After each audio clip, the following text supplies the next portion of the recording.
लोगों को बड़ा आश्चर्य।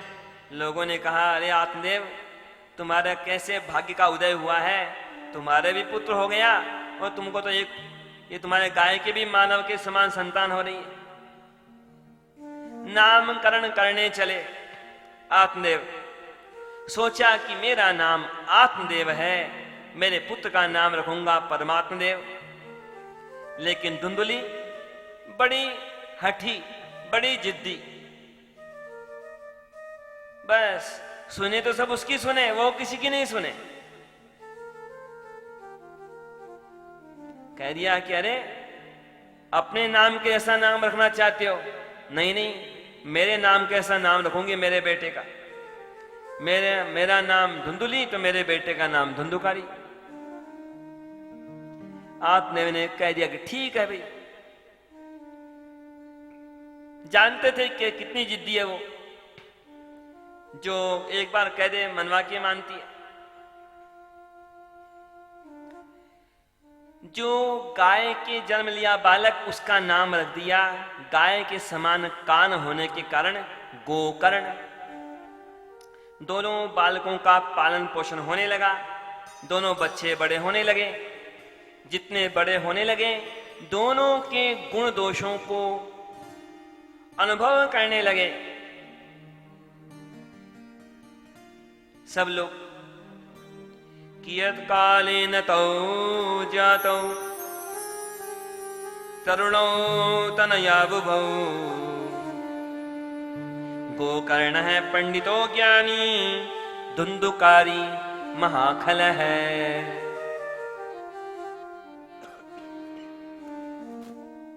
जहां गोकर्ण जी गुणों के भंडार हैं, धुंधुकारी तो बस दोषों का भंडार है। आत्मदेव सोचते थे अभी तो ये धुंधुकारी छोटा है, जब बड़ा हो जाएगा तो सुधर जाएगा। सब ये सोचते हैं। पर ऐसी विडंबना, जितना आयु में बड़ा हुआ धुंधुकारी, बस अब तो जितना बड़ा होता गया उसके दोष उतने ज्यादा दिखाई देने लगे। चोरी करने लगा, न घर वालों को छोड़े न बाहर वालों को छोड़े। व्यसन करने लगा, जुआ खेलने लगा, मांस खाने लगा।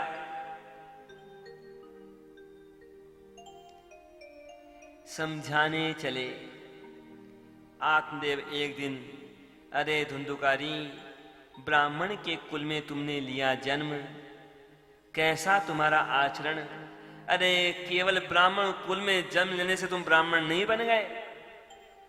ब्राह्मण जैसा आचरण करोगे तब तुम ब्राह्मण रहोगे।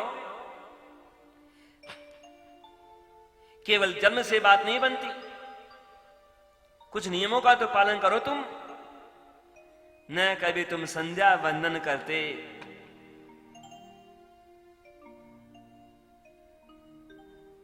न तुम व्यसनों का त्याग करते। पर धुंधुकारी कहां सुनने वाला। ऐसा उद्दंड अपने बाप को ही डांट दिया कि तुम कौन मुझे समझाने वाले, जैसी इच्छा होगी वैसा करूंगा मैं। मेरी जिंदगी का निर्णय करने वाला मैं।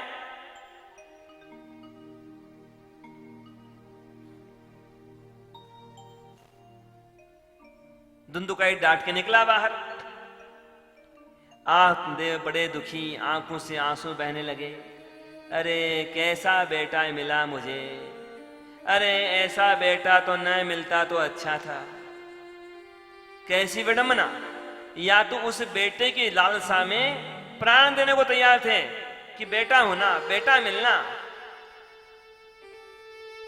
और आज बेटा मिल गया तो कह रहे हैं कि अरे ऐसा बेटा तो न मिलता तो अच्छा था।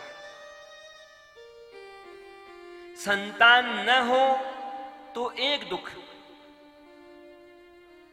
संतान न हो तो एक दुख, हो करके सामने मर जाए तो 100 दुख, और यदि दुष्ट निकल जाए, नालायक निकल जाए तो फिर कितने दुख।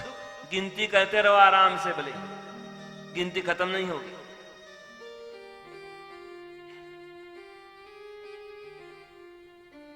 एक दार्शनिक ने कहा, वाल्टर टेम्पल ने, कि मानव की स्थिति कैसी? सारी सृष्टि में केवल मानव ही ऐसा प्राणी है जो जन्म भी लेता है तो रोते हुए जन्म लेता है। दूसरा कोई प्राणी रोते हुए जन्मता नहीं है। जन्म भी लेता है तो रोते हुए, और जिंदगी भर करते रहता है शिकायतें, और अंत में बस निराश ही मर जाता है। ऐसी स्थिति हो जाती आत्मदेव के साथ में भी। लेकिन भगवान की कृपा, वो गाय के जो पुत्र गोकर्ण जी, वो पिता मानते थे।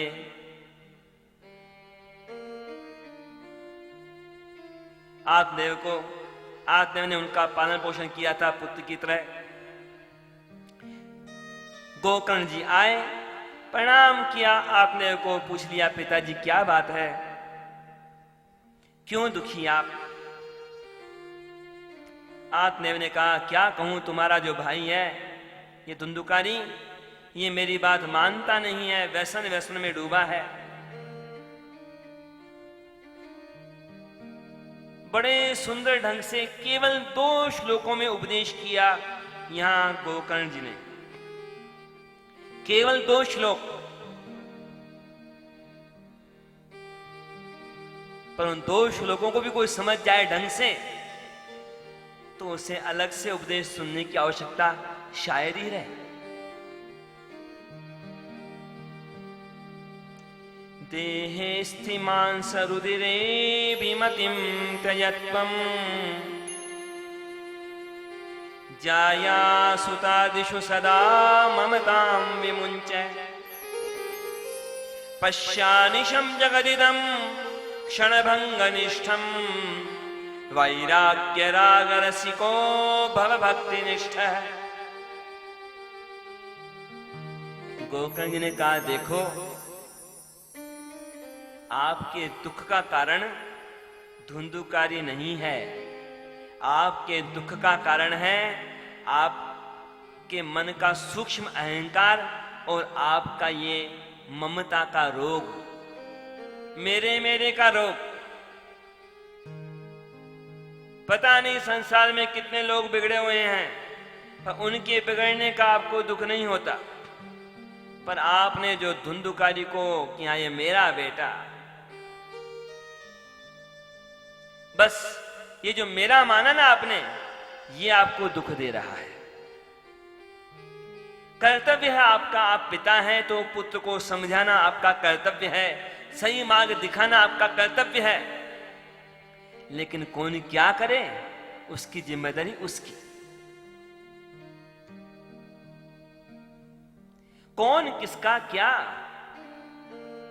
जितने भी संसार के संबंधी हैं वो सब शरीर के संबंधी।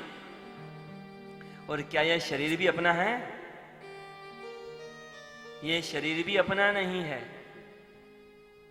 ये शरीर भी छोड़ के जाना पड़ेगा, मरना पड़ेगा, शरीर यहीं रह जाएगा, जल के खाक हो जाएगा।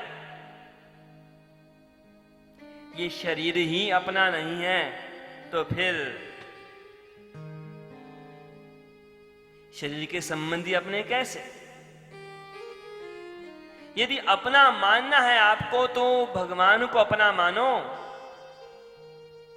संबंध जोड़ना है तो भगवान के साथ जोड़ो, बाकियों को अपना मत मानो। बाकी के साथ केवल कर्तव्य का पालन करो, अपना कोई नहीं संसार में।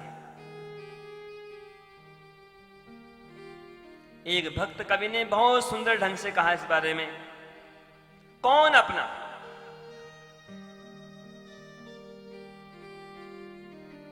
सुदर्शन सिंह चक्र नाम के लेखक थे, भक्त। उन्होंने लिखा, हरि अपने तो सब कुछ अपना, नहीं जगत यह केवल सपना। जिनको कहते अपना अपना, वही तुम्हें देंगे यूं दफना। बीत गया जो कोई सपना।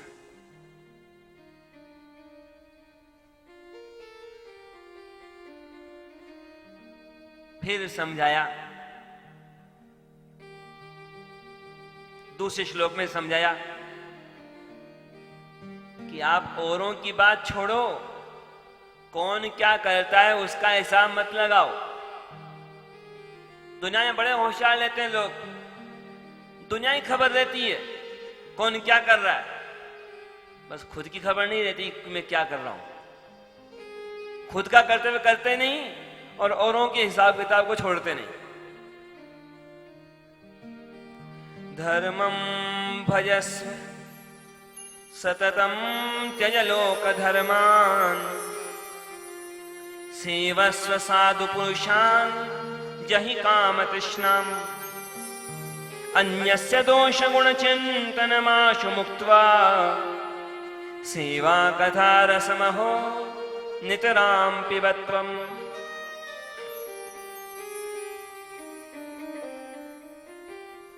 गोकर्ण जी ने कहा कि देखो, अपने कर्तव्य का पालन कर लो, कौन क्या करता है उसका हिसाब मत लगाओ।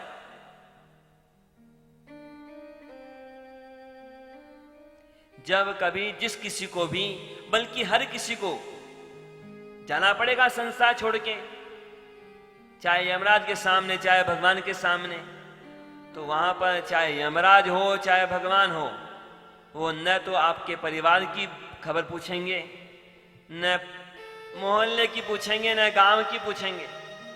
वहां तो यही पूछा जाएगा तुमने क्या किया।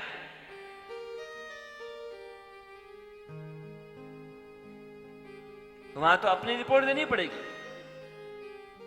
संत लोग इसलिए कहते हैं स्पष्ट कि दूसरों की बात, दूसरों को उपदेश देने की बात बाद में,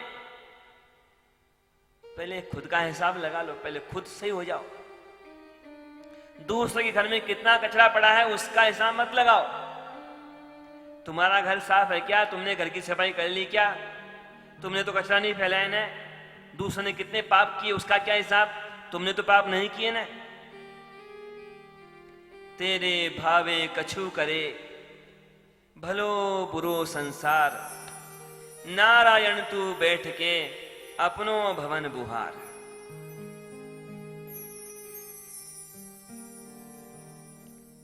समझ गए। आत्मदेव घर का त्याग किया, वन में गए, श्रीमद् भागवत के दशम स्कंद का पाठ करते हुए भगवान के चरणों में मन को लगाया। उधर गोकर्ण जी भी घर को छोड़ के चल पड़े तीर्थ यात्रा करने। आत्मदेव ने देह का त्याग किया। उधर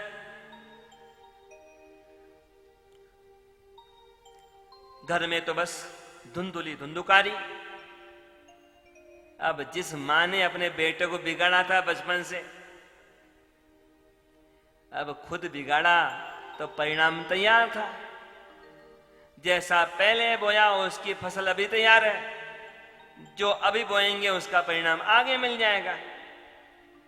जैसी करनी वैसी भरनी, अपनी करनी पार उतरनी।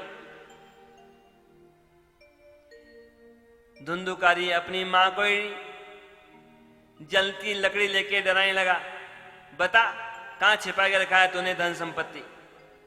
धुंधुल ने रोते रोते कहा, अरे बेटा क्या बचा घर में? तू कभी चुरा के ले गया, तू कभी छीन के ले गया, अब क्या बचा? फिर भी मां को जलती लकड़ी से डराया। अब धुंधुली घर से निकली, कुएं में कूद के प्राण त्याग दिए। अब धुंधुकारी को कौन पूछने वाला, कौन रोकने वाला, टोकने वाला? 5-5 वेश्याओं को घर में लेके आ गया, चोरी करने लगा। इतनी बड़ी बड़ी राजा के यहां जाके चोरी की। उन वेश्याओं ने देखा कि राजा के यहां चोरी की, धन तो बहुत लेके आया ये, पर राजा पकड़ लेगा इसे, इसको तो मृत्युदंड मिलेगा, हमें भी मृत्युदंड मिलेगा, इसका मरना निश्चित ही है। अब पाप करने के लिए भी तर्क निकाल लेते हैं लोग।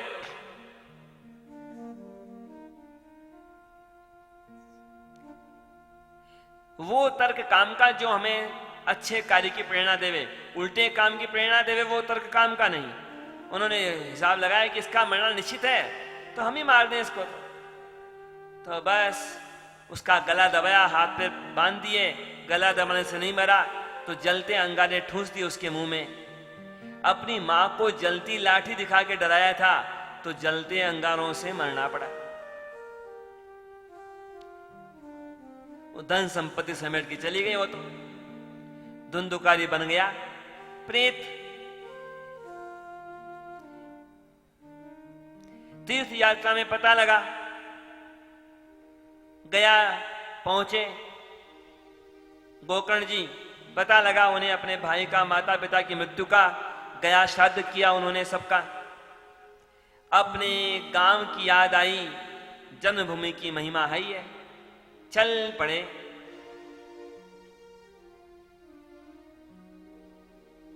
पहुंचे अपने जन्मभूमि में।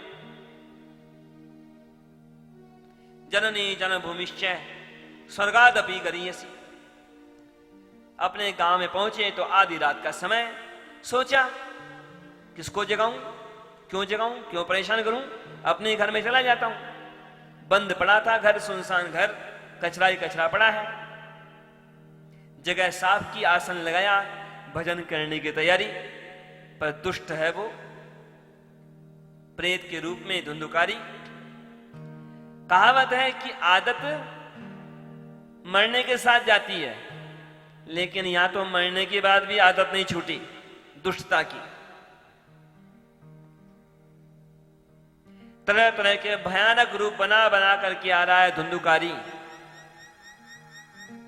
कभी विशालकाय भैंसे के रूप में आता है, कभी हाथी के रूप में आता है, कभी अग्नि के रूप में आता है। पर भगवान के भक्तों को कौन डरा सकता है?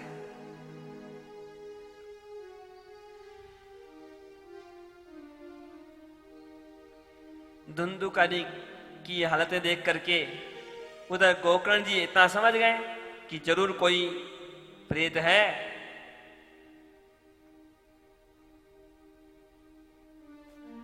पूछ लिया, भाई तुम कौन हो, क्या चाहते हो भाई?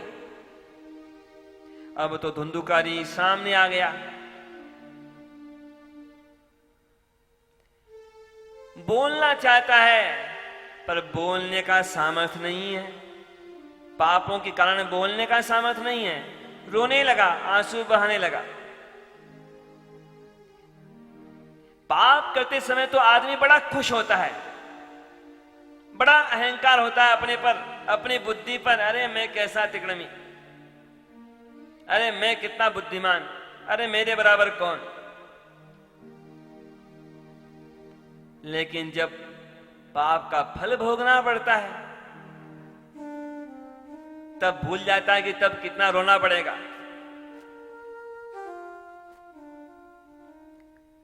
जब जब पाप किए थे धुंधुकारी ने तो बड़ा खुश होता था, आज रो रहा है प्रेत बन के। गोकर्ण जी ने जल लिया, अभिमंडित जल से प्रोक्षण किया, उसका बोलने का सामर्थ्य मिला। धुंधुकारी ने कहा, अरे मैं तो आप ही का भाई, मैं धुंधुकारी, और मेरे ही कर्मों से मेरी ये हुई दुर्गति। अहम भ्राता तदीयोस्मि धुंधुकारीति नामतः स्वकीयेनैव दोषेण ब्रह्मत्वं नाशितं मया।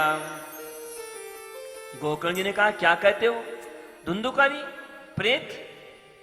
अरे तुम्हारा मैंने गया श्राद्ध कर दिया, फिर तुम प्रेत कैसे रह गए? धुंधुकारी ने कहा, अरे छोटा मोटा पापी हो तो उसके पाप मिट जाते हैं गया श्राद्ध से, पर मेरे पापों की क्या कहूं मैं। पता नहीं कितने पाप किए होंगे मैंने।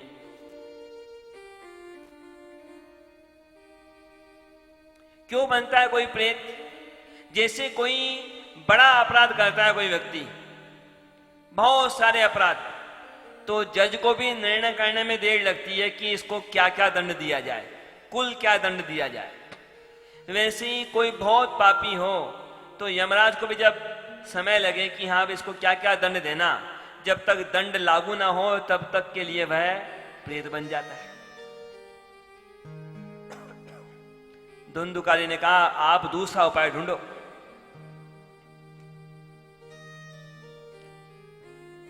वचन दिया कि ठीक है उपाय ढूंढता हूं।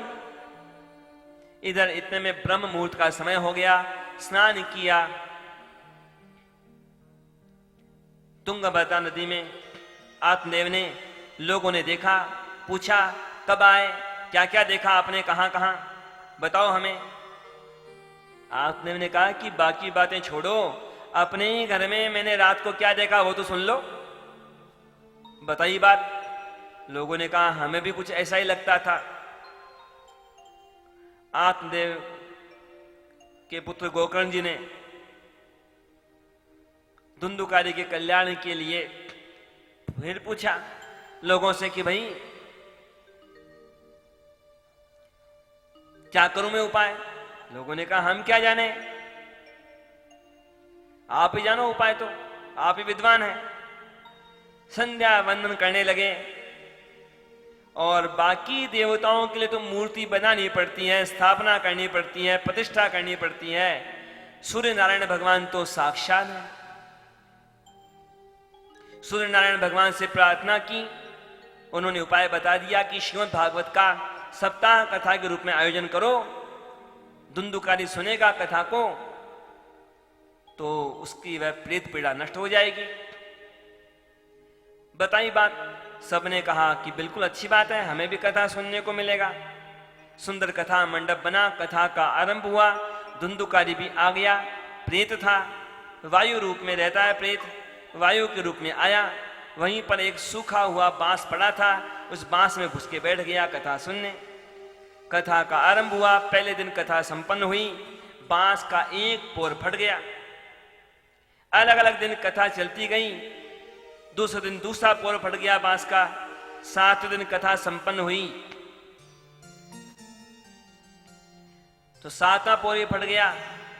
तन्मय होकर सुना था धुंधुकारी ने कथा को।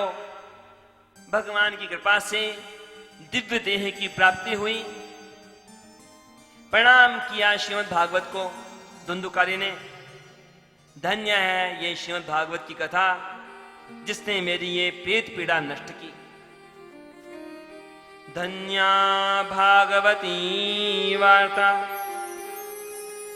प्रेत पीड़ा विनाशिनी, सप्ताहोपि तथा धन्य है, कृष्ण लोक फलप्रद है।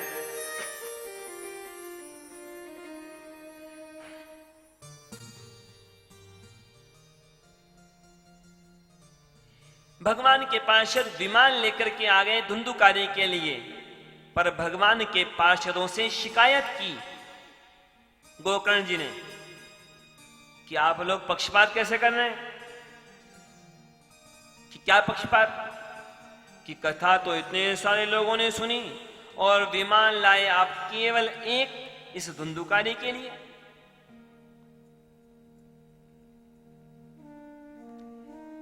भगवान के पार्षदों ने कहा कि देखो इसमें हमारी कोई गलती नहीं है,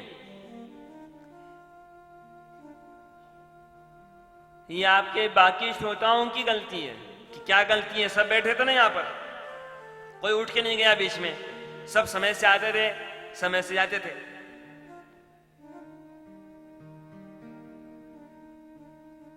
भगवान के पार्षदों ने कहा कि देखो शरीर से तो ये लोग यहां थे, पर किसी का मन दुकान में दौड़ रहा था, किसी का घर की ओर दौड़ रहा था। ये केवल शरीर से यहां थे, इनका मन तो चारों तरफ दौड़ रहा था। इन्होंने सावधान होकर के श्रवण किया नहीं, केवल धुंधुकारी ने श्रवण किया तन्मय होकर के।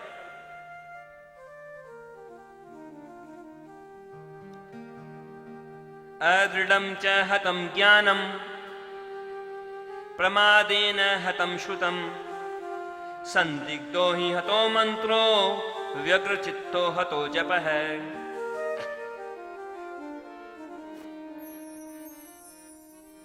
केवल सुनना पर्याप्त नहीं होता, शरीर से तो सुन लिया लेकिन सावधान नहीं है मन, वहां अपने सावधान होकर नहीं सुन रहे तो परिणाम कैसे हो?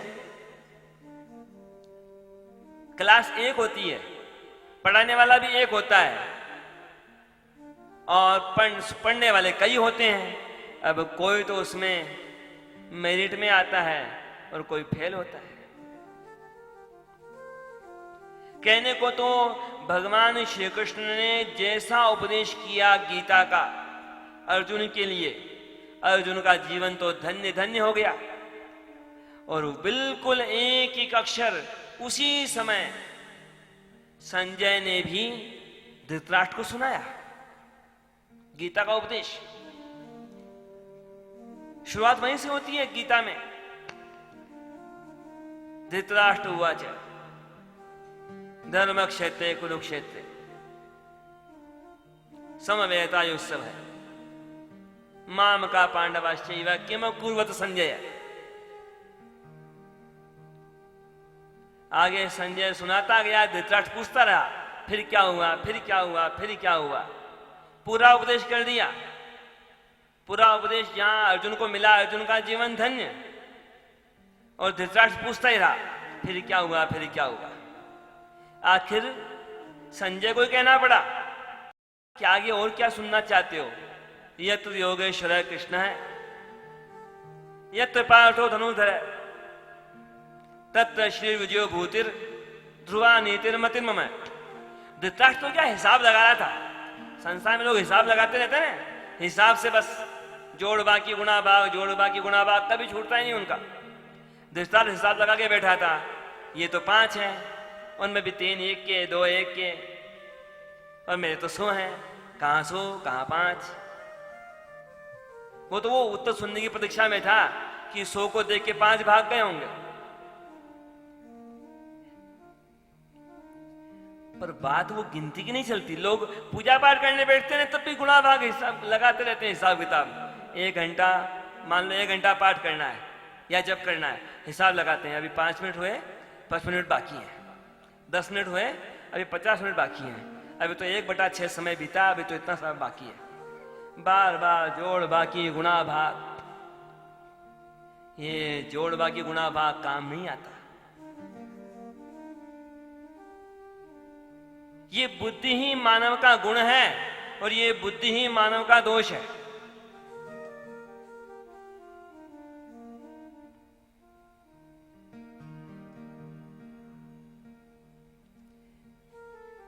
केवल सुनना पर्याप्त नहीं है, सुन के क्या समझा, क्या सीखा, क्या किया।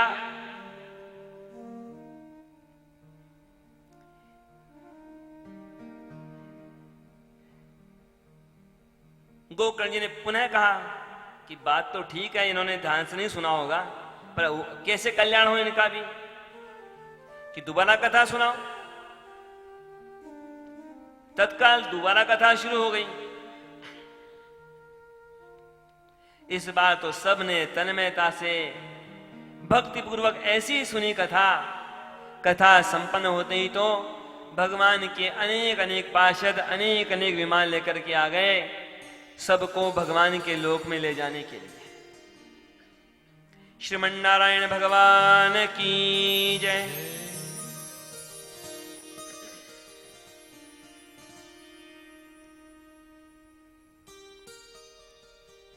सारे उत्तम नगर के निवासियों का हो गया कल्याण, सब भगवान के चरणों में पहुंच गए। बताई ये कथा, ये प्रसंग, ये इतिहास।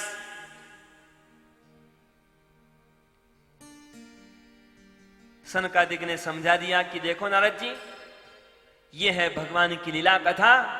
कुछ भी करने में सक्षम है, भगवान जैसे सब कुछ करने में सक्षम है। कर्तुम अकर्तुम अन्यथा कर्तुम समर्थ है। भगवान की कथा भी सब कुछ करने में सक्षम। संदेह का निवारण किया नारद जी के। नारद जी ने पूछा, मुझे कथा की विधि बताओ,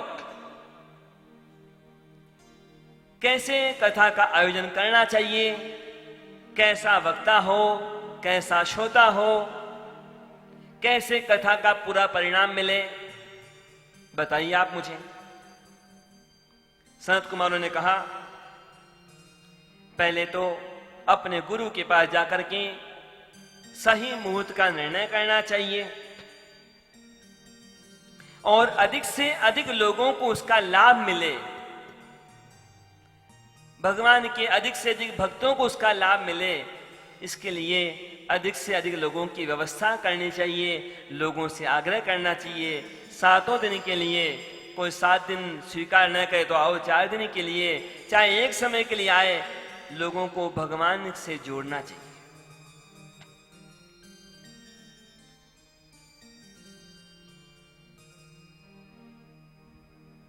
सबसे बड़ा दान ये नहीं है कि हमने कोई भौतिक वस्तु किसी को दी। सबसे बड़ी देने की बात तो यह है कि किसी का हमने संबंध जोड़ा भगवान के साथ।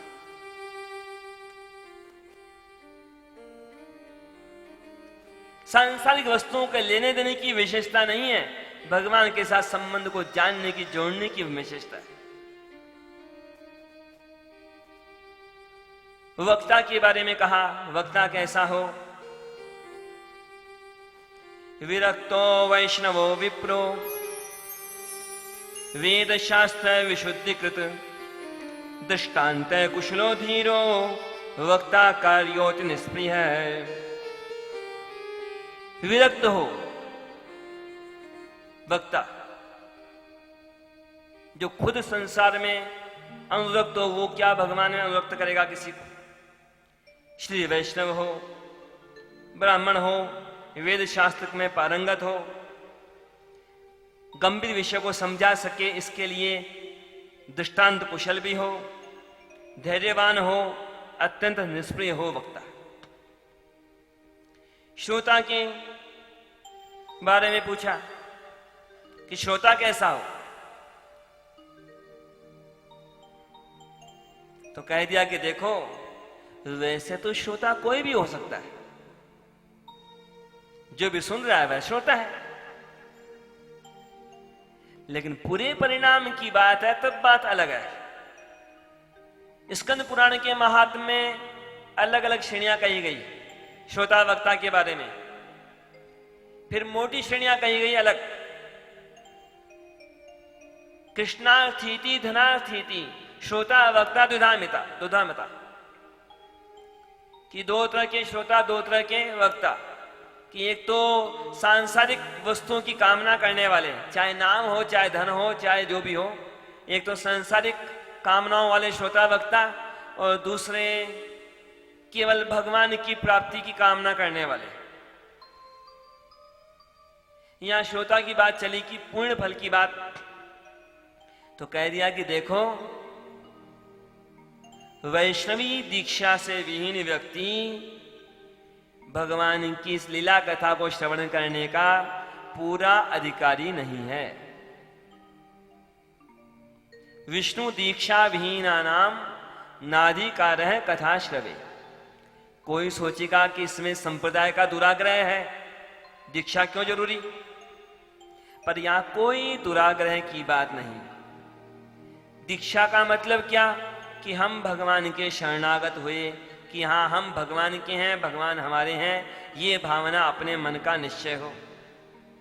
और सीधी सी बात है, श्रीमद् भागवत वैसे तो कल्प वृक्ष है, सब कुछ देते हैं, जो चाहे सो। कोई धन चाहता है धन मिल जाता है, कोई नाम चाहता है तो नाम मिल जाता है, कोई भगवान को चाहता है तो भगवान ही मिलते हैं। पर यदि कोई भगवान को चाहे ही नहीं तो भगवान कैसे मिले? मतलब यही है यहां पर दीक्षा का, कि यहां पर हम संपूर्णतया भगवान के शरणागत बने, वैष्णवी दीक्षा से संपन्न बने। और यह भी निश्चित होता है इसके साथ साथ कि वैष्णवी दीक्षा से रहित व्यक्ति जब श्रोता बनने का अधिकारी नहीं है तो वक्ता बनने का तो अधिकारी हो नहीं सकता।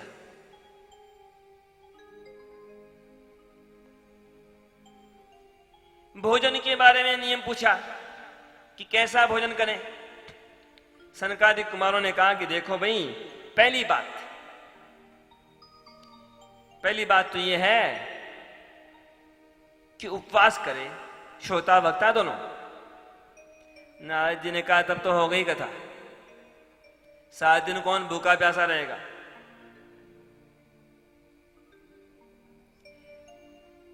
सनकादिक ने फिर कहा कि देखो वो तो पहली बात, वो सामर्थ नहीं है तो फलाहार करो। नारद जी ने कहा कि देखो 15 दिन में एक एकादशी आती है, लेकिन लोग वो एकादशी भी नहीं करते 15 दिन में एक दिन भी। सारी भाषाओं में कहावतें मौजूद, कर भी ले एकादशी तो किस लिए? बस खाने के लिए। एकादशी कर दिन भर चर, एकादशी दुप्पट खासी, मरण तो मी उपासी।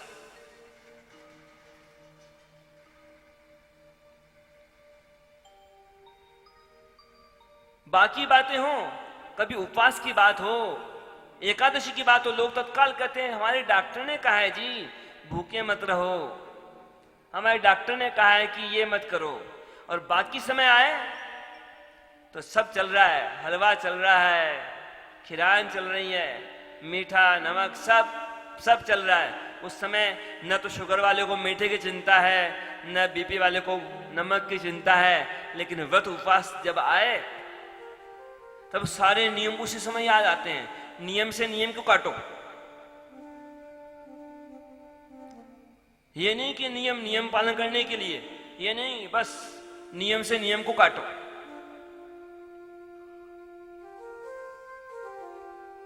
नारद जी ने कहा 15 दिन में एक एकादशी नहीं करते लोग, कहां करेंगे 7 दिन एकादशी? सनकादिक कुमारों ने कहा देखिए भोजन करने में कोई समस्या नहीं, उपवास के समय उपवास करो, या कथा के समय कथा की प्रधानता है, उपवास की प्रधानता नहीं है। इतना ज्यादा भोजन मत करो कि नींद आती रहे, इतना कम भी मत करो कि भूख ही भूख, कि बैठे तो कथा में और ध्यान आ रहा है कि वो खा लूं कि वो खा लूं। बस सात्विक भोजन करो कि स्वस्थ रह सको, बराबर ढंग से सुन सको। भोजनम तु वरम मन्ये कथा श्रवण कारकम, नोपवासो वर प्रोक्त है कथा विघ्न करो यदि।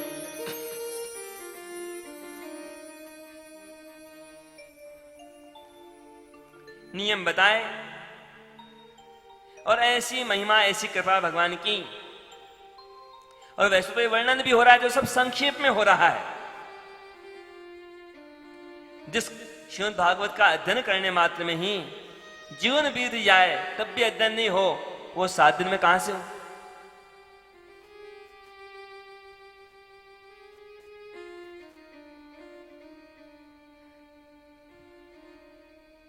इधर उसी समय वहां पर भगवान शुकदेव का आगमन हुआ, जहां सूत शौनक संवाद चल रहा है। सब ने भगवान शुकदेव को प्रणाम किया। श्री शुकदेव भगवान की जय। निवेदन किया सबने, आप भी उपदेश कीजिए कुछ।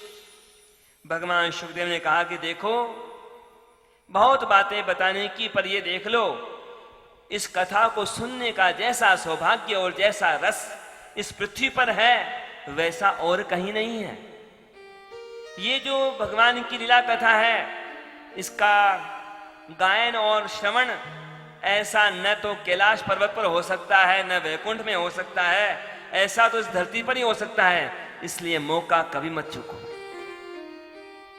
स्वर्गे सत्ये च कैलासे वैकुंठे नास्त्ययं रसः, अतः पिबन्तु सद्भाग्या मामा मुंचत करहिचित। सब हो गए तन्मय, और सबकी तन्मयता अब तो स्वयं भगवान नारायण वहीं पर कथा मंडप के मध्य में प्रकट हो गए अपने अनेकों भक्तों के साथ में। श्रीमन नारायण भगवान की जय। प्रहलादस्तालधारी तरल गतितया चौद्धव कांस्यधारी, वीणाधारी सुरर्षि स्वर कुशलतया राग कर्तार्जुनो भूत। इंद्रो वादिन मृदंगम जय जय सुखदाम, कीर्तने ते कुमारा यत्राग्रे भावभक्ता सदस रचनया। व्यासपुत्रो बभूव। भगवान ने कहा मांग लो वरदान। क्या मांगा सबने? अपने स्वार्थ की बात नहीं, सबके कल्याण की बात। सबने कहा भगवान आपने हमें तो दर्शन दिया, पर जब जब जो जो जहां जहां आप किस लीला कथा का गान करें, श्रवण करें, वे भी आपकी कृपा के पात्र बने, कृपा को अनुभव कर सकें। भगवान ऐसी कृपा करो। आखिर भगवान ने वचन दिया कि ठीक है, भक्ति पूर्वक जो जो जहां जहां जब भी इस लीला कथा का गान और श्रवण करेंगे, वे सब भी मेरी कृपा के पात्र बनेंगे। भगवान हो गए अंतर्ध्यान। श्रीमन नारायण भगवान की जय। ऐसा नहीं कि भगवान ने केवल उसी समय कृपा की, भगवान तो सदैव कृपा करने के लिए तैयार हैं। कमी है तो हमारे में है।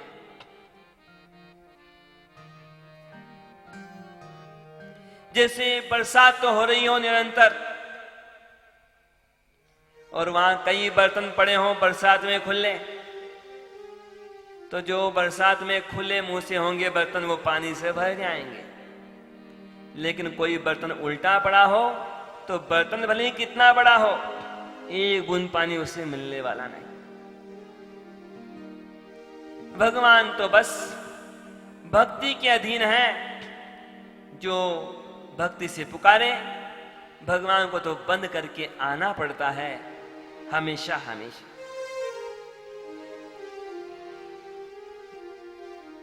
जरा तारों से तार मिला कर तो देख,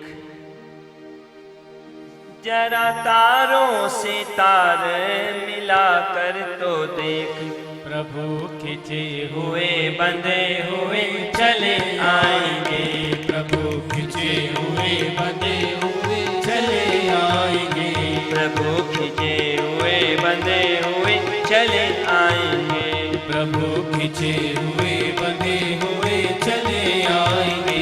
जरा तारों से तार मिला कर तो देख, जरा तारों से तार मिला कर तो देख, जरा तारों से तार मिला कर तो देख, जरा तारों से तार मिला कर तो देख, प्रभु खिंचे हुए बंधे हुए चले आएंगे, प्रभु खिंचे हुए बंधे हुए चले आएंगे, प्रभु खिंचे हुए बंधे हुए चले आएंगे, प्रभु खिंचे हुए बंधे हुए चले आएंगे। संसार की स्थिति तो ऐसी होती है कि कुछ भी प्राप्त करना हो बहुत मूल्य चुकाने पड़ते हैं, छोटी से छोटी वस्तु के लिए भी। और मूल्य चुका के वस्तु प्राप्त भी कर लो तब भी उसे सुरक्षित रखना पड़ता है पास में। लेकिन भगवान की कितनी कृपालुता, केवल भक्ति से नाम भी पुकार ले कोई, भगवान तो अपने मुक्ति का द्वार खुला कर देते हैं उस हर एक के लिए। जिसने गाया मिला उसे मुक्ति का दान, जिसने गाया मिला उसे मुक्ति का दान, जिसने गाया मिला उसे मुक्ति का दान, जिसने गाया मिला उसे मुक्ति का दान। तेरे पत्थर लिखा जिन पे रघुवर का नाम, तेरे पत्थर लिखा जिन पे रघुवर का नाम, तेरी नैया किनारे पे लग जाएगी, तेरी नैया किनारे पे लग जाएगी। नाम उसका हृदय में बिठा कर तो देख, नाम उसका हृदय में बिठा कर तो देख, प्रभु खिंचे हुए बंधे हुए चले आएंगे, प्रभु खिंचे हुए बंधे हुए चले आएंगे, प्रभु खिंचे हुए बंधे हुए चले आएंगे, प्रभु खिंचे हुए बंधे हुए चले आएंगे। संसार की बात ऐसी रहती है, कुछ भी प्राप्त कर लो बहुत संभालना पड़ता है, बहुत कि कोई चोरी न कर ले, कोई छीन न ले। पर भगवान को बस एक बार लाना है हृदय में, एक बार हृदय में आपकी विराजमान हो जाए भगवान, फिर उन्हें कोई वहां से निकाल सकता नहीं, न तो वो जगह खाली करने वाले और न कोई उन्हें वहां से हटा सकता। पर एक बार लाने का काम भक्त का होता है। मन के मंदिर में पगले बिठा ले उसे, मन के मंदिर में पगले बिठा ले उसे, मन के मंदिर में पगले बिठा ले उसे, मन के मंदिर में पगले बिठा ले उसे, जीवन नैया का केवट बना ले उसे, जीवन नैया का केवट बना ले उसे। फिर क्या डर है जो पतवार भी दूर है, फिर क्या डर है जो पतवार भी दूर है, नाम उसका हृदय में बसा कर तो देख, नाम उसका हृदय में बसा कर तो देख। प्रभु खिंचे हुए बंधे हुए चले आएंगे, प्रभु खिंचे हुए बंधे हुए चले आएंगे। जरा तारों सितारे मिला कर तो देख, जरा तारों सितारे मिला कर तो देख, जरा तारों सितारे मिला कर तो देख, जरा तारों सितारे मिला कर तो देख। प्रभु खिंचे हुए बंधे हुए चले आएंगे, प्रभु खिंचे हुए बंधे हुए चले आएंगे, प्रभु खिंचे हुए बंधे हुए चले आएंगे, प्रभु खिंचे हुए बंधे हुए चले आएंगे, प्रभु खिंचे हुए बंधे हुए चले आएंगे, प्रभु खिंचे हुए बंधे हुए चले आएंगे, प्रभु खिंचे हुए बंधे हुए चले आएंगे, प्रभु खिंचे हुए बंधे हुए चले आएंगे, प्रभु खिंचे हुए बंधे हुए चले आएंगे, प्रभु खिंचे हुए बंधे हुए चले आएंगे। श्रीमन नारायण भगवान की जय। श्रीमद् भागवत का यह पद्म पुराण के अंतर्गत महात्म्य संपन्न हुआ। श्रीमद् भागवत के मुख्य विषय में प्रवेश करते हैं। संक्षेप में थोड़ा जान लें कि क्या है श्रीमद् भागवत।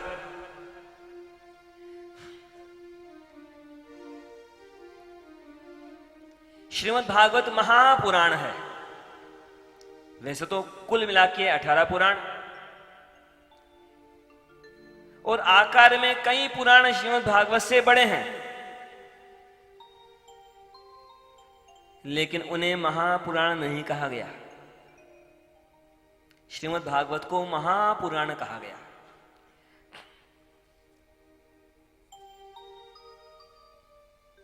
क्योंकि एक बात तो यह कि अन्य पुराणों में 5 विषयों का वर्णन है, श्रीमद् भागवत में 10 विषयों का वर्णन है।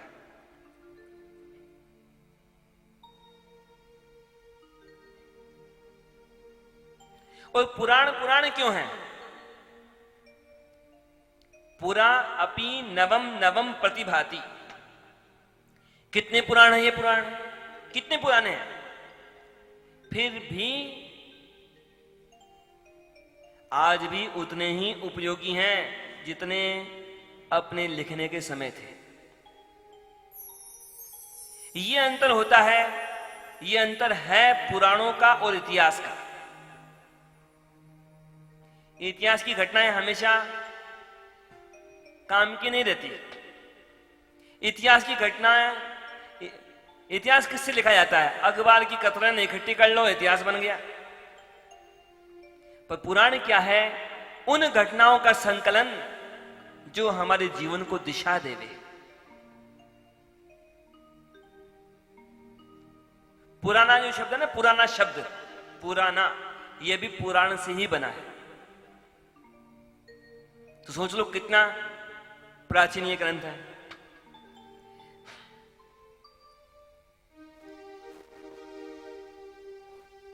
और श्रीमद् भागवत जो है, इसको भागवत क्यों कहते हैं? कई कारण। भगवता प्रोक्तम भागवतम, भगवान ने गान किया इसलिए भागवत है। ये भगवान की वस्तु है इसलिए भी भागवत है।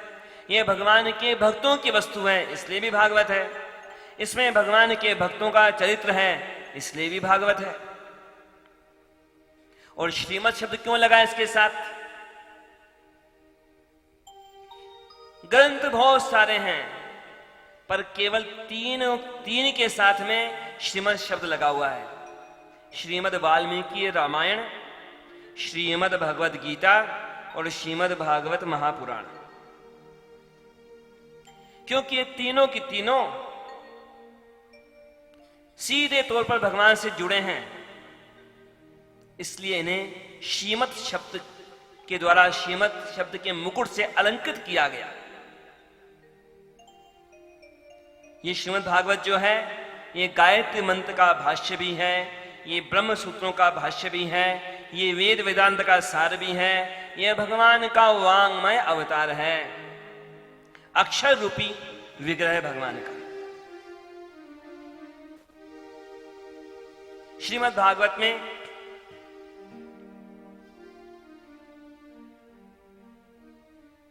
बारह स्कंद हैं। अलग अलग स्कंद में अलग अलग विषयों का वर्णन है विशेष रूप से।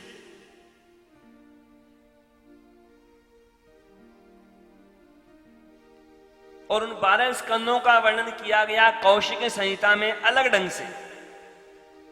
कौशिक संहिता में कहा गया कि पहला स्कंद है भगवान के दोनों चरणारविंद, दूसरा स्कंद है भगवान के दोनों घुटने, तीसरा स्कंद है भगवान के दोनों जंघाएं, चौथा स्कंद है भगवान की कमर, पांचवा स्कंद है भगवान की नाभि, छठा स्कंद है भगवान का हृदय, सातवां स्कंद है भगवान का वक्षस्थल, आठवां स्कंद है भगवान का कंठ, नवां स्कंद है भगवान के दोनों कंधे, 10वें स्कंद को कहा गया भगवान का मुखमंडल, 11वां स्कंद भगवान का सिर और 12वां स्कंद भगवान का ब्रह्मरंध्र। ढंग अलग अलग हो सकते हैं, तात्पर्य एक ही है कि ये श्रीमद् भागवत भगवान का वांगमय स्वरूप है, इसमें कुछ भी भगवान से अलग नहीं।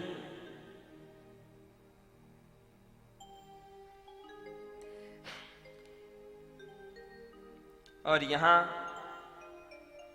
आरंभ किया गया मंगलाचरण करते हुए श्रीमद् भागवत का।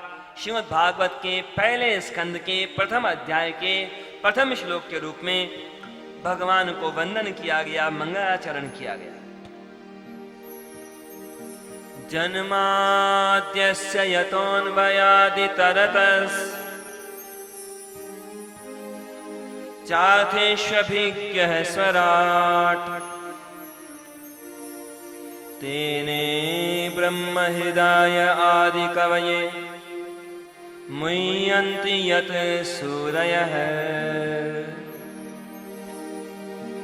तेजो वारिमिदां यथा विनिमयो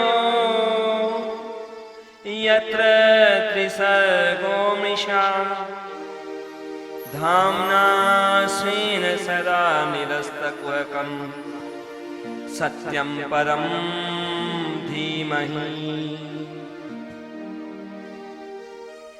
बहुत अद्भुत श्लोक है यह पहला श्लोक। सीधी सी बात कहे तो इसकी तुलना का श्लोक दुनिया में कोई उपलब्ध ही नहीं है। इस एक श्लोक को आधार बना करके श्रीमद् भागवत के हर प्रसंग की व्याख्या की जा सकती है।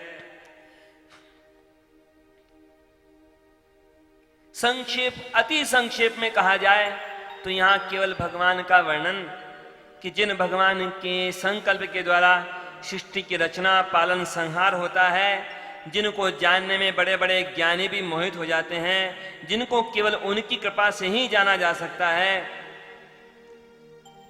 ऐसे परम सत्य का हम ध्यान करते हैं। इतनी अद्भुत बात है यहां पर। कोई छंद भंग नहीं हो रहा था, पर भगवान के किसी रूप का भी आग्रह यहां पर नहीं है। कहा गया सत्यम परम धीमहि, छंद वही रहता, कोई भले भले लिख देते हैं कृष्णम परम धीमहि, शिवम परम धीमहि, रामम परम धीमहि, देवीम परम धीमहि, कोई छंद भंग नहीं होता। पर यहां भगवान को कोई नाम, कोई आकार, कोई रूप, कुछ नहीं, सत्यम परम धीमहि।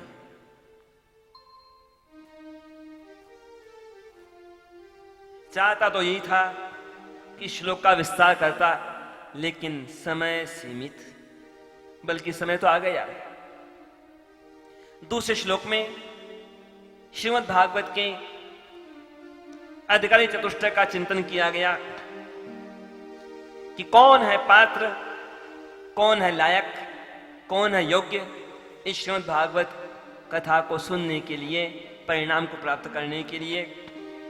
तो वहां वर्णन किया गया कि राजा परीक्षित, भगवान सुखदेव, महर्षि वेदव्यास जी, नारद जी, ऐसे भक्त ही इनके पात्र हैं। धर्म है प्रोचित कैतवोत्र परमो निर्मत्सराणाम सताम विवेद्यम वास्तवमत्र वस्तु शिवदम तापत्रयोन्मूलनम। श्रीमद् भागवते महामुनि कृते किं वा परैरीश्वरः सद्यो हृद्यवरुध्यते कृतिभिः शुश्रूषुभिस्तत्क्षणात्। तीसरे श्लोक में बड़े अद्भुत ढंग से वर्णन किया गया, एक रूपक बना करके, कि श्रीमद् भागवत क्या है, एक दिव्य फल है। कैसा दिव्य फल?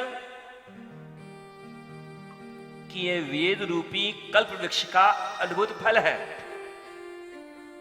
किसी ने कहा कि वृक्ष का फल है, तब तो भाई फल में तो छिलका भी होता है, गुठली भी होती है। छिलका गुठली खाने के काम नहीं आते, तो इस फल में क्या छिलका है, क्या गुठली है जिसे हम फेंक देवें?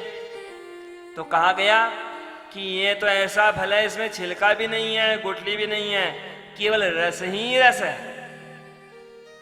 तो फिर सवाल उठा कि रस ही रस है, फिर तो ये ऊपर से नीचे तक आया फल, रसमय फल, तो इसका रस बिखर गया होगा। तो कहा कि नहीं नहीं, रस बिखरा नहीं। क्यों नहीं बिखरा? कि सीधे नहीं आया। भगवान ने ब्रह्मा जी को ज्ञान दिया, ब्रह्मा जी ने नारद जी को, नारद जी ने महर्षि वेदव्यास जी को, महर्षि वेदव्यास जी ने भगवान सुखदेव को, ऐसे शाखा शाखा होकर के आया, इसलिए रस बिखरा नहीं। निगम कल्पतरोर्गलितं फलम् शुकमुखादमृतद्रव संयुतं पिबत भागवतं रसमालयं मुहुरहो रसिका भुवि भावुका। कितना मधुर फल है ये, समझने के लिए भी यहां पर कहा गया कि भगवान शुक का इसमें मुख लगा है इस फल को। संसार में कहते हैं ना, किसी फल को यदि तोता चोंच लगा दे तो कहते हैं कि यह जरूर मीठा फल होगा, तभी तोते ने चोंच लगाई, और यदि मीठा नहीं भी रहा होगा तो तोते ने चोंच लगा दी तो मीठा हो गया होगा। यह तो स्वयं भगवान सुखदेव के द्वारा इसका गान हुआ। इन 3 श्लोकों को बड़ी महत्ता है, एक एक श्लोक का भी जितना वर्णन करें उतना कम ही कम है। घंटों की बात छोड़ो, दिनों में सालों में वर्णन करो तब भी कम है। पुनः चलते हैं उस प्रसंग की ओर, नैमिषारण्य की ओर। नैमिषारण्य में ऋषि महर्षियों ने प्रश्न पूछे सूत जी महाराज से। नैमिषे निमिष क्षेत्रे ऋषयः शौनकादयः सत्रम स्वर्गाय लोकाय सहस्र सममासतः। 6 प्रश्न पूछे कि क्या है साधन भगवान की प्राप्ति का, क्या है सार शास्त्रों का, क्यों लिया अवतार भगवान ने, क्यों लेते हैं अवतार भगवान ने, और कितने अवतार हैं भगवान के, कैसी है भगवान की अवतार की लीला, और कलयुग में ये जो धर्म है किसकी शरण में गया। 6 प्रश्न पूछे। अब 6 प्रश्नों का कैसे देते हैं उत्तर, उनका चिंतन यथा समय कल दोपहर को 3 बजे से करेंगे। और कुछ जो आवश्यक सूचनाएं हैं उनके बारे में आप जानकारी प्राप्त करें, और भगवान की श्रीमद् भागवत की आरती और जो क्रम है। श्री कृष्णचंद्र भगवान की जय। श्री वेदव्यास भगवान की जय। श्री शुकदेव भगवान की जय। परम पूज्य श्री स्वामी जी महाराज की जय।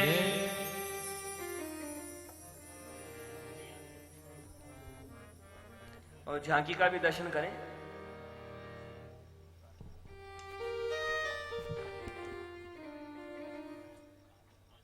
कानिक साष्टांग प्रणाम स्वीकार हो।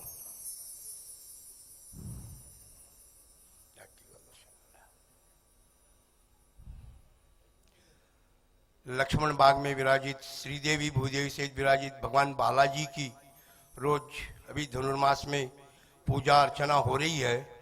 भक्तों के विशेष आग्रह पर परम पूज्य स्वामी जी महाराज ने कुछ अनुमति दी है, जैसे कि कल से 6, 7, 8 3 दिन तक भगवान की पुष्प और तुलसी से अर्चना होगी, और फिर 9 तारीख को भगवान की गुलाब के विशेष फूलों से, 10 तारीख की कमल पुष्प से और 11 तारीख की केसर से भगवान की अर्चना होगी।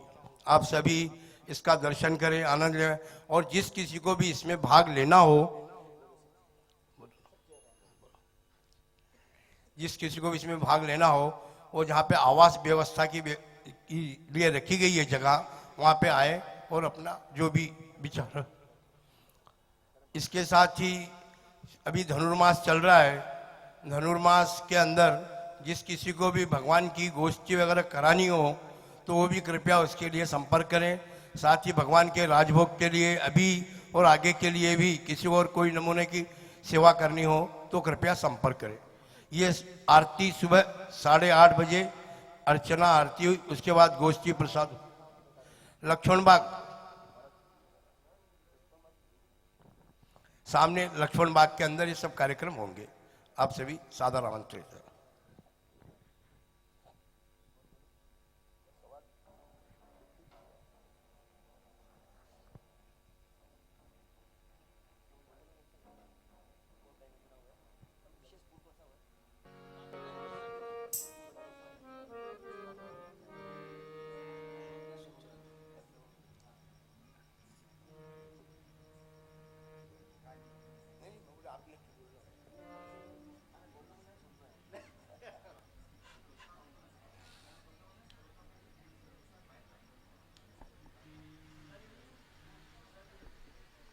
बड़ा ही सुंदर यहाँ पर शुकदेव जी का और महाराज परीक्षित श्रवण कर रहे हैं। वह झांकी यहाँ पर दर्शन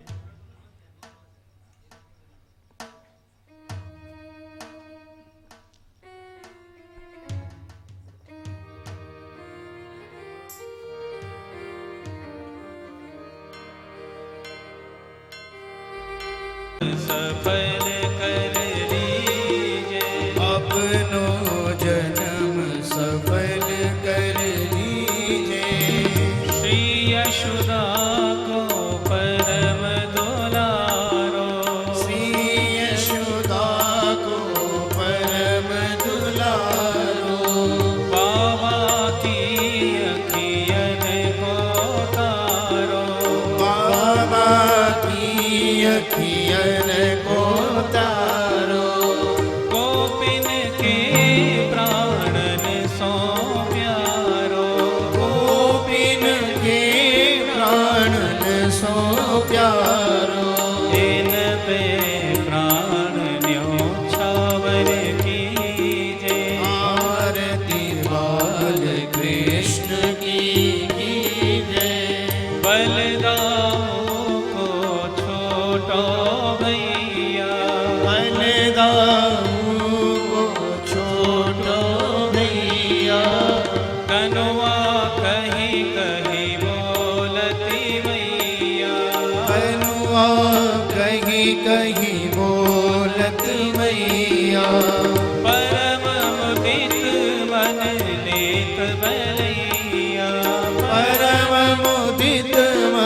लेत भलैया।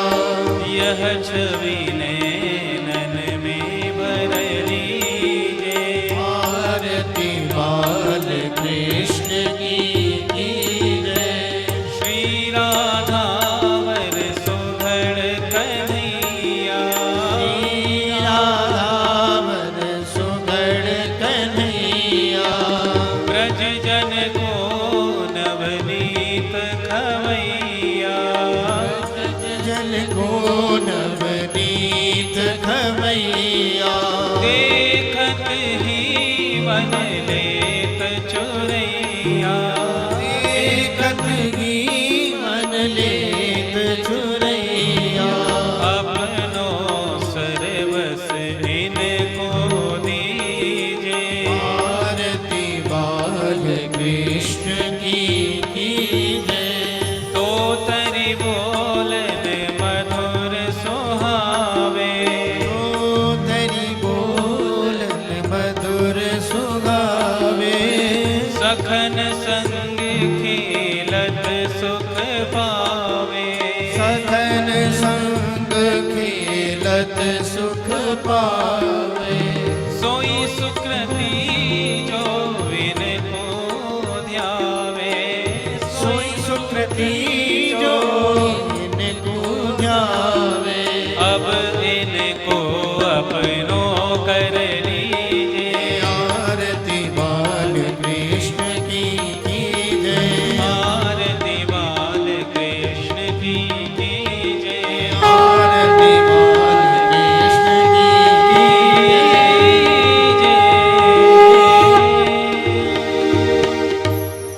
ओम देव शांतिरंतरिक्षगुण शांति पृथ्वी शांतिराप शांति ओखदः शांति वनस्पतय शांतिर्विश्वे देवा शांति ब्रह्म शांति सर्वगुण शांति शांतिरेव शांति सामा शांतिरेधि। ओम जनेन देवास्तानि धर्माणि प्रथमान्यासन्न ते हनागम महिमानः स्वयं पूर्वे साध्याः सन्ति देवाः। ओम नारायणाय विद्महे वासुदेवाय धीमहि तन्नो विष्णुः प्रचोदयात्। ओम महादेव्यै च विद्महे विष्णुपत्नी च धीमहि तन्नो लक्ष्मीः प्रचोदयात्।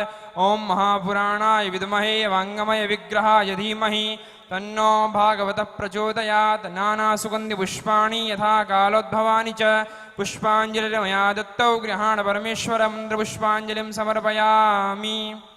बोले श्रीमद्भागवत महापुराण की जय। श्री विठ्ठल भगवान की जय। श्री लक्ष्मी वेंकटेश भगवान की जय। परम पूज्य श्री स्वामी जी महाराज की जय। पूज्य श्री युवराज स्वामी जी महाराज की जय। माझा विठ्ठल पांडुरंगा। माझा विठ्ठल पांडुरंगा। विठ्ठल विठ्ठल विठ्ठला। माझा विठ्ठल पांडुरंगा। विठ्ठल विठ्ठल विठ्ठला। जय जय विठ्ठल विठ्ठल विठ्ठला।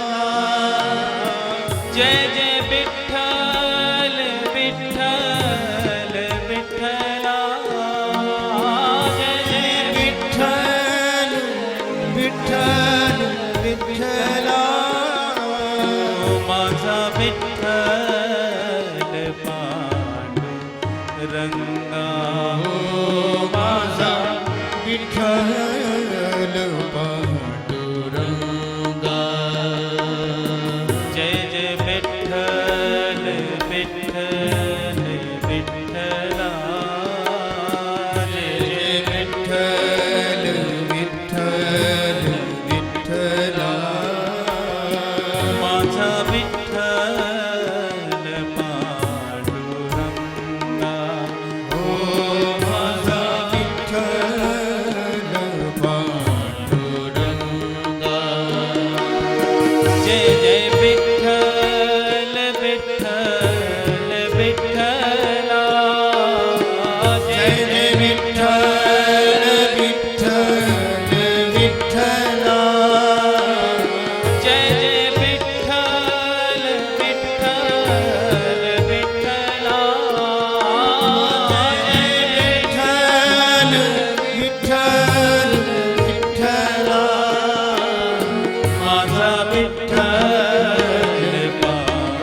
जय विठ्ठल विठ्ठल जय विठ्ठल जय विठ्ठला जय विठ्ठल जय विठ्ठल विठ्ठल जय विठ्ठल जय विठ्ठला जय पांडुरंग जय विठ्ठला जय विठ्ठल जय विठ्ठल विठ्ठल जय विठ्ठल जय विठ्ठला जय विठ्ठल जय विठ्ठल विठ्ठल जय विठ्ठल जय विठ्ठल जय विठ्ठल विठ्ठल जय विठ्ठल जय विठ्ठला जय विठ्ठल जय विठ्ठल विठ्ठल जय विठ्ठल जय विठ्ठला जय विठ्ठल जय विठ्ठल विठ्ठल जय विठ्ठल जय विठ्ठला जय विठ्ठल जय विठ्ठल विठ्ठल जय विठ्ठल जय विठ्ठला जय विठ्ठल जय विठ्ठल विठ्ठल जय विठ्ठल जय विठ्ठला जय विठ्ठल जय विठ्ठल विठ्ठल जय विठ्ठल जय विठ्ठला जय विठ्ठल जय विठ्ठल विठ्ठल जय विठ्ठल जय विठ्ठला जय विठ्ठल जय विठ्ठल विठ्ठल जय विठ्ठल जय विठ्ठल